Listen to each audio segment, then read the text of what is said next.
Bhagwan Ram Ji, known to his disciples as Babaji. Babaji brought Aghorism into the mainstream, where its anti-caste values have caught on with India's rising middle class. Although he died in 1992, his disciples have been carrying on his work, opening clinics and centers and schools all across India that disrupt the caste system. They've even started an orphanage, the Bal Ashram Orphanage, which is run by Girish Sharma. Namaskar. Girish grew up a wealthy Brahmin, but he abandoned his privileged caste when he became an Aghori. Before Baba Harihar Ram Ji, Aghoris used to live in Crimson Ground, and they have a big beard and skull and drinking ganja and all these like scary. They're frightening. Yeah, frightening. So he make few rules for them that now no beard, no hair, white dress, nothing scary. And so people can reach you, they can come to you, and then you can help them. I've spent some time learning about the Aghor from some of these sadhus, trying to express as much as I can my belief that there is no such thing as purity and pollution. I truly do believe that, but I feel like so much of what I've been told and so much of what I've tried to do to express that, it seemed meaningless. It seemed that I was just trying to prove something. Self-satisfaction. It was self-satisfaction. You have an idea in your mind, and you, from your action, you are trying to prove that idea, that this idea is correct, which is not correct. So how do I then express my Aghori belief? Just be a good human being. Everything will be straight. Everything, your thought will be straight, your action will be straight. You will think about yourself, your family, your friends, your society, your world. You will start to respect the things which you have. And is that the path to liberation, would you say? There is no other way. There is no other way. This is the only way. For a lot of these children, because many of them are from lower caste, they really wouldn't have any other possibility of getting this kind of education. Aghor never differentiate with the caste. For us, they are just a human. Doesn't matter from which caste they came. I accept them, I welcome them, and we try to give him equal facilities and equal love and equal opportunity to learn. God just created the humans, the lives. He doesn't created that casteism. This is created by the human. So we don't believe on this.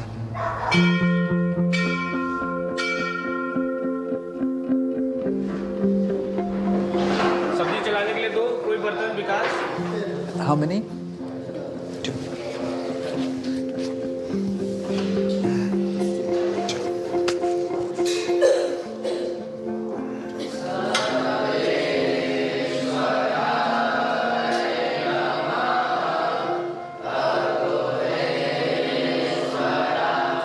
There's a painting in the dining hall of Shiva and his wife, Parvati, and their son, Ganesha. When I first walked in here, I thought, wow, this like familial scene with kind of a ironic painting to have in an orphanage. But then I realized Shiva is their father, Parvati is their mother, Ganesha is their brother.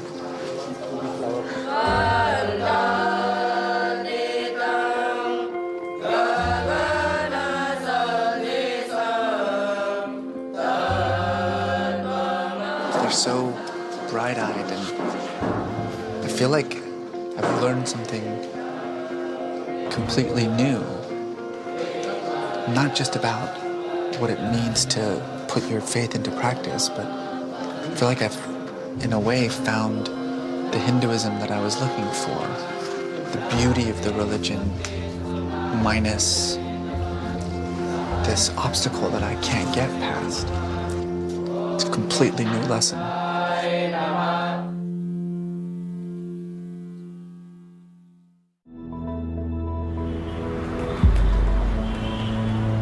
I feel like I may have found the guru I've been looking for. someone who offers a practical path for putting Aghori principles into practice. Baba Bhagwan Ram Ji's modern interpretation of Aghorism, in which there's no division between the rich and the poor, between high caste and low caste, in which traditional Hindu taboos are meaningless, is precisely what I came to India to find. The Sri Aghoreswar Gurukul Literacy Center is another of Babaji's schools. It breaks all the rules. Okay? Mother means? Ma. Boys and girls and children from different castes learn side by side. They are all taught to read, write, and speak English. Shushmita Singh is one of the teachers at this school. Nasta? Right. There's a lot of discrimination at traditional Indian schools against untouchables. In India, they don't allow the children to work with them, to play with them. Not here. You can say in the school, we allow the children to play along with everybody. So this kind of discrimination makes it very difficult for lower caste kids to get any kind of education normally. Yeah, right. Every year, 300 children, they'll spread the message what our Guru wanted to do. So here, not only do they get an education, but they're taught about the humanity and Aghori principles, and so when they graduate, they become sort of representatives of Aghorism. You're right. So everything is made possible here. There's no word impossible in the dictionary of our ashram.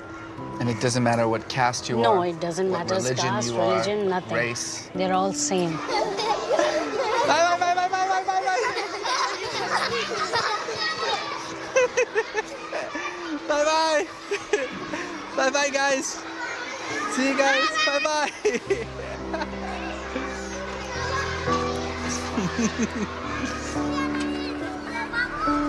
Attached to this Aghori school is a leprosy clinic, which kind of makes sense if you think about it. Leprosy is not just one of the oldest diseases in the world, but it's probably the most stigmatized, and almost every culture sees leprosy as a sign of a curse or a sin. Here in India, among many Hindus, leprosy is seen as a sign of bad karma. If you have leprosy, you probably did something in a previous life to deserve it. They are, in essence, the most untouchable of the untouchables. And so, millions of lepers here in India are left untreated. Many of them die. The patients here are not just treated, but they're loved. They're given compassion. Dr. Prabal Pratap Singh is a second-generation Aghori and a doctor at this clinic. Before Baba, the leprosy patients, they were kind of untouchables. Yeah. Untouchables. They were condemned a lot. People think it is not curable, so they would be abandoned by their family members. They would ultimately die. So when Baba came, by treating those patients, giving them their self-respect, that they are human beings, and he said that leprosy is not untouchable. By just touching a leper patient, you can't contaminate infection. He gave this concept and then started treating. Well, it's not just the fear of infection, it's just the fear of pollution as well. They were seen as unclean, impure, but of course, the foundation of Aghor philosophy is there's no such thing as unclean, no such thing as impure. No. That Aghor system, there is nothing called untouchable. You feel like Aghor philosophy can actually change Indian society? Yes, I sincerely believe. Because here, everybody is equal. We are trying to convert this society into a caste-free society. It's funny, everybody talks about putting their faith into practice, that religion is supposed to be not just the things that you believe, but the things that you do. You want to know what putting your faith into practice looks like? This is what it looks like.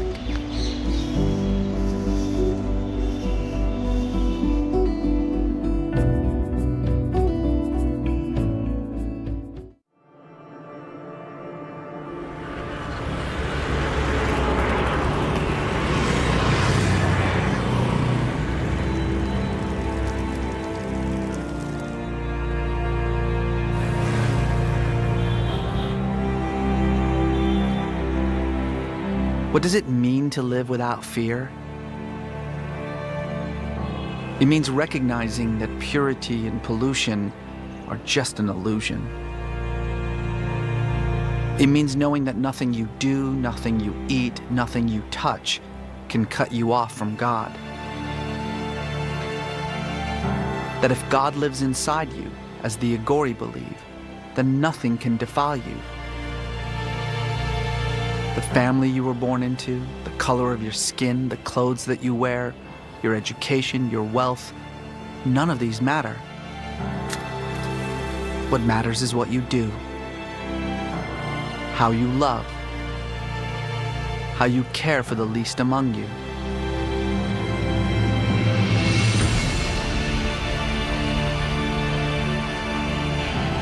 So I will eat the ashes of the dead.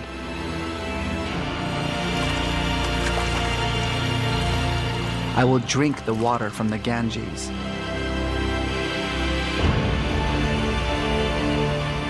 I will worship the God within me.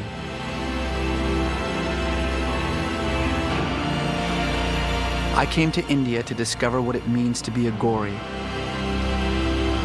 What I discovered is what it means to be human.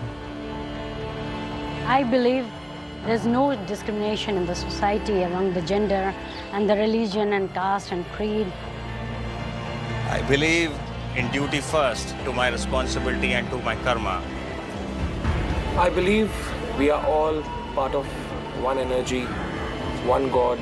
I believe in river Ganges more than a religion, more than a river. It is a way of a life for me. Jai Ganga Maiya.